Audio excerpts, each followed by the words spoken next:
Welcome back to the Cool Nickel podcast. This is episode 3, Letting Go of Monoculturism. Globally, we've shown a general dislike of multiculturalism. Not only that, while doing research, I discovered several different definitions of what monoculturism and multiculturalism are. So let's just say that I decided to go with my own definition.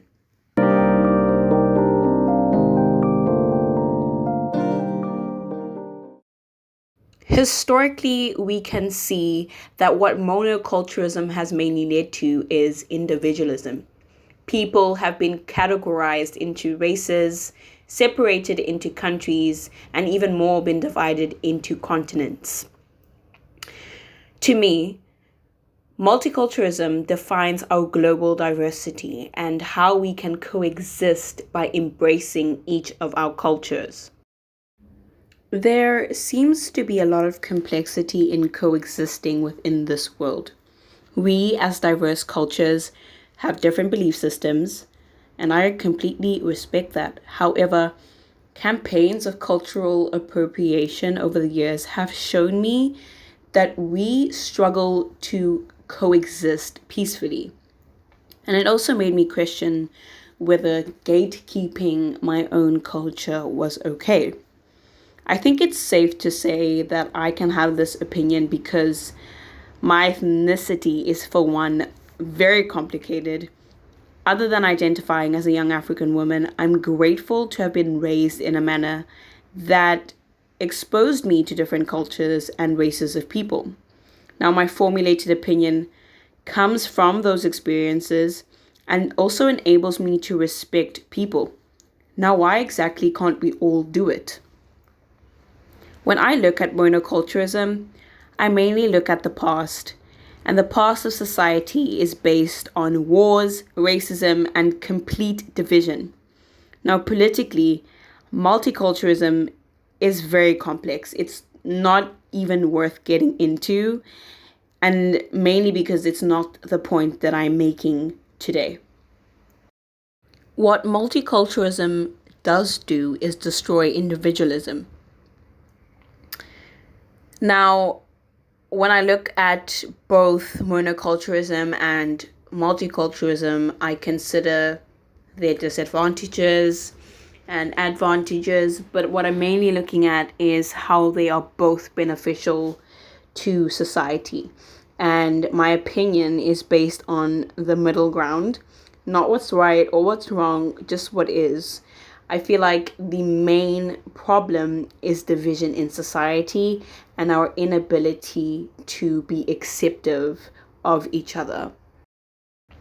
Monoculturism, by sociological definition, is used to discuss group dynamics. In a community, a group is dominated by a single shared belief or objective. Now, monoculturism to me simply extends a fixed mindset and orthodox methods. But to simplify that for you, we can identify effects of monoculturism through normalized beliefs older generations have contributed to society today. A common example, I grew up Catholic, so the church does not believe in abortion. However, society has provided information by which people can decide whether they are pro-choice or pro-life. And it's evident that society has provided more freedom of choice. There are benefits to have been raised in a monoculturistic home. Your parents probably share a religion. It's been passed on for generations, and its teachings will probably never be lost. Because I think that's one beautiful thing about monoculturistic homes. Your culture is shared onto generations. To me, I feel like conflict arises when forward thinking is introduced or possibly blending families. I know that creates like a lot of conflict. Things like interracial marriage. And I think that prevents humans in coexisting peacefully because we're not really to be acceptive of another person's culture. My definition of multiculturalism involves teaching harmonious coexisting methods between humans. It's always been fun, particularly for my generation, being friends with all races. And I think that's a true benefit of post-monoculturistic society. Monoculturism ruins the opportunity of knowing other people, not within your own community, but a world in which several ethnicities and culture exists. What makes multiculturalism so exciting to me is the exchange of knowledge.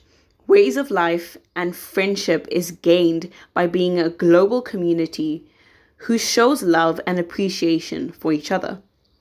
It's simple, a pleasure of sharing and being a diverse world and embracing each other.